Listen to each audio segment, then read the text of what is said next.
24. Heart, why are you so foolish? A 16-year-old girl, an age suspended in between. Too old to be called a child, yet not quite an adult. She had begun to develop complex emotional needs. She did not know how it was in other families, but in hers, her parents still treated her as they always had. Perhaps they were too busy. Perhaps they did not realize that their little princess had grown into a young woman. When she was small, she could feel endlessly happy just from a piece of candy, or from running and laughing under the rain. Now that she had grown older, her needs had grown more complicated as well. She needed a few sweet pastries beside a cup of hot tea, a quiet, airy space, watching raindrops fall while a love song played softly in the background. Only then did her heart feel warmed. At this age, her parents were no longer the right people to confide in. She began to feel drawn to a boy at school, and the battle between heart and brain began. The brain roared, "Heart, don't fall in love with him. He's a certified playboy." The heart covered its ears. "Be quiet. What if he's sincere?" The brain sighed. "I warned you. When it hurts, don't cry." The heart turned away and walked off. "Don't worry. I won't regret it." The boy was 2 years older than her. Grades did not matter to him. Pleasure always came first. Especially the book he had painstakingly written over the years, titled Love History, long like the Nile River.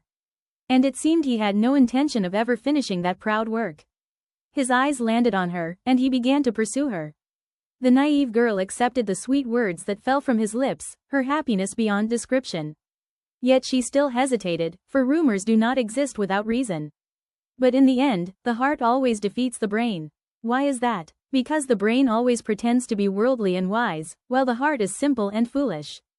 The brain has been stuffed with society's standards and rules, to the point that it becomes tangled, and sometimes cannot even distinguish right from wrong. Those who act the smartest are often the most foolish. That is why the heart always wins. Simplicity, at times, can overcome complexity, restraints, and rigid rules. They exchanged sweet gestures. The girl sank deeply into a haze with no way out. In her eyes, the boy was gentle and kind. A month passed. He said he needed to focus on preparing for the university entrance exam, so they would meet less and talk less. Then one day, she no longer received any message from him. On the day of the university exam, literature was the first subject. She stood in front of the school gate, holding a fresh bouquet of flowers. She saw that familiar tall figure slowly walking out. Suddenly, a petite girl appeared from nowhere, wrapped her arms around his neck, and kissed him. Something cracked. It was her heart, on the verge of breaking. The flowers slipped from her hands without her noticing. The brain spoke again, its voice hoarse. "See? I told you." Completely shattered, "You foolish heart."